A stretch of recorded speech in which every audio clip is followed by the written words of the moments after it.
कौमी असम्बली ने कन्वेंशन बराए हयातियाती और जहरीले हथियार पैदावार अमल दरामद बिल 2024 मंजूर कर लिया है। झूठी खबर फैलाने पर 3 साल कैद 20 लाख रुपए जुर्माना आयद होगा। पीका एक्ट में मुजवजा तरमीम में गैर कानूनी मवाद के 16 अक़साम के मवाद की फहरिस्त दी गई।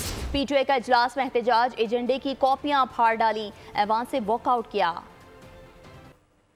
4 सवालों के जवाब आपने नहीं दिए। ये सारे जो मेहनत करते हैं मेंबर्स किस लिए मेहनत करते हैं? इस मामले में हेल्पफुल हो सकता है, उनको उस कमेटी में रखें। कौमी असम्बली के इजलास में अपोजिशन का शोर शराबा और हंगामा आराई। PTI अरकान ने एजेंडे की कॉपियां फाड़ दी, ऐवान से वॉकआउट किया। कौमी असम्बली ने कन्वेंशन बराए हयातियाती और जहरीले हथियार पैदावार अमल दरामद बिल 2024 मंजूर कर लिया।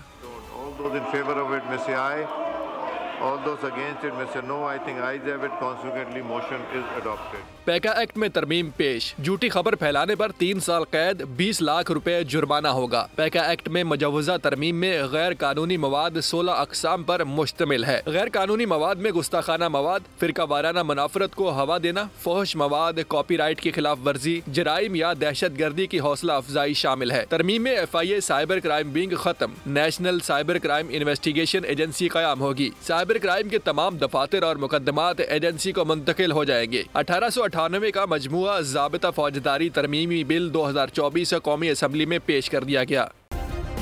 सब्सक्राइब करें और बेल दबाएं ताकि कोई खबर रह न जाए।